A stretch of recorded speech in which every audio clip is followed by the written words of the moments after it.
The connection between arcade games and home console games has always run deep in the industry, especially in the early days when home console sale was largely motivated by their ability to accurately emulate arcade experiences. But within the sphere of arcade adaptations, you're mostly limited in genre to the games that showed up in arcades to begin with. Commonly, this is things like side-scrolling beat-em-ups, what we know now as bullet hell shooters or shmups, and fighting games, as well as racing games and some sports games. However, it always struck me as interesting that though arcade ports were popular, not a lot of home console games, again, especially in those early days, were developed specifically in an arcade style for the home console. Which brings us to our game today that I would like to talk about a little bit, which is Alcahest. Alcahest is a top-down action-adventure RPG in the style of something like Gauntlet or Legend of Zelda. However, the way that it's formatted is very reminiscent of an arcade game itself. Let's get into it, shall we? Undoubtedly, you'll recognize HAL Laboratories as the developers of Kirby games, Super Smash Bros., and things like the Mother series.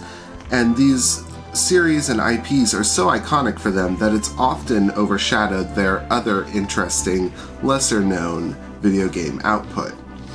This is also interesting in that it is an example of a game developed by HAL, but no doubt this game was largely influenced by The Legend of Zelda: A Link to the Past, which came out in Japan 2 years earlier in 1991.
As previously mentioned, the game plays out very similarly to Legend of Zelda: Link to the Past, where the players take control of Alan and guide him across 8 different stages to gather different elemental guardians so that he can banish away the great demon Alcahest. In each stage, Alan will have to gather key items that help him progress through the stage, defeat enemies, pick up items, and oftentimes is partnered with a support character. When partnered with you, the support characters will follow you around the map and do damage as you attack. In addition to this, each support character also has a screen clearing ability that costs SP to use, with the exception of one of the characters who, instead of having a screen clear, has a healing ability. You have access to one partner per stage, with the final stage you getting access to whichever partner that you choose. In addition to this, you also unlock 4 elemental guardian spirits, that being fire, water, air, and earth. Each of these have a special charge move that you can do by holding down the attack button, as well as having a magic effect where, similar to the partner abilities, the Guardian will appear and produce some sort of effect. Instead of having a traditional leveling or stats system, you will gather MP, HP, and attack increases as you progress throughout the levels, sometimes hidden in secret areas or sometimes just as drops from enemies. What the game refers to as XP is what would clearly be an analog to an arcade game's score. As your score increases, or your XP increases, you earn continues.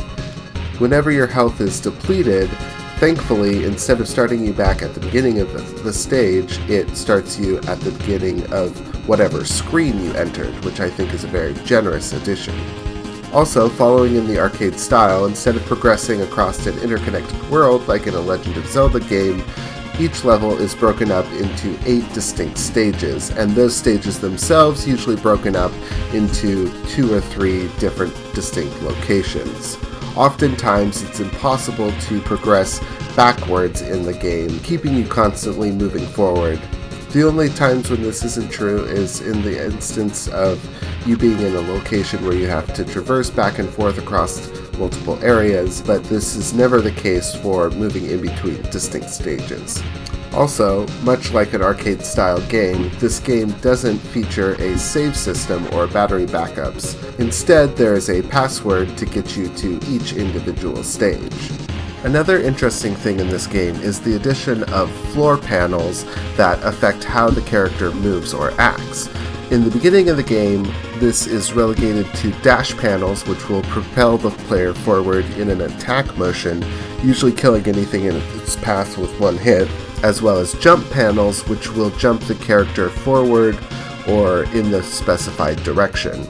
Later on, conveyor belt panels, which push the character in the direction indicated, and reverse panels are also included, which reverse the direction of the character's movement while they are on the panel.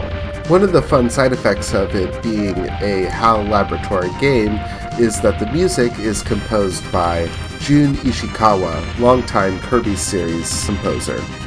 Overall, I found this a really enjoyable game to play. I think it's interesting to see them implement the ideas that are generally seen in an arcade game, but focused in a home console experience. I also found it surprisingly playable. Oftentimes, we see arcade influences on home console games as making them unreasonably hard or difficult to play through, but this game has a lot of very player-friendly and forward-thinking ideas included in it. Though I did have to resort to save states in the latter part of the game, I don't think I would have ever actually run out of continues, except for possibly in the instance of the final boss.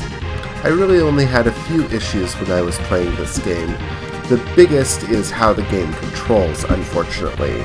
Unlike a lot of these top-down action-adventure games, you can only move Alan in 4 cardinal directions. However, the enemies themselves are not limited to this, so oftentimes it's hard to get into range of attacking an enemy or move around an enemy's attack without taking damage yourself. Similar to Legend of Zelda, Alan also has a shield which blocks almost all incoming damage, whether it be from a projectile or contact attack. However, it's not all incoming damage across the board, and sometimes it's hard to tell, especially in boss fights, which attacks can be blocked and which can't. Also, it only counts as blocking when you're not doing anything at all, so even if you touch the movement buttons a little bit, you still count as moving and therefore don't block. While the variety in the partner abilities and the magic abilities are cool and interesting, I really only found a few that I used consistently. Once I got into the final stage, it became apparent that having the ability to heal on command would be very, very useful, so I never switched away from the healing partner, as well as you getting an ability which makes you invincible for a certain period of time, as well as doing contact damage to enemies. This was incredibly useful for making my way through stages quickly, as well as nuking bosses. I never really had to switch away from those abilities at all. It's really too bad that this game was never released in the US. There isn't so much dialogue that it would be difficult for localizers to translate, especially with the name recognition that companies like HAL and Squaresoft have now. You'd think at the very least it would be incredibly easy to get behind the idea of a re-release. Sadly, this is another Japan exclusive that will be locked away forever, never to be enjoyed outside of an emulation. Thank you as always for joining me. I always think these weird little niche hybrid games are really interesting, especially nowadays we have a wide variety of these sort of hybrid genre games, especially coming out of indie developers, but it's interesting to see that people were still playing around with genre ideas even in the early days. This game is a lot of fun, and while it's marred by some control issues and not so great level design, I think it's a really fun game to play and it's easy to pick up. I think it took me about 4 hours to play through it front to back, and despite its arcade origins in the way that it feels and plays, it is surprisingly forgiving and fun to play around with. As always, if you enjoyed this or thought it was interesting, feel free to leave comments down below, share, like, subscribe, do the thing, hit the button, ring the bell. I will see you in the next video. I love you all. I hope you're doing well.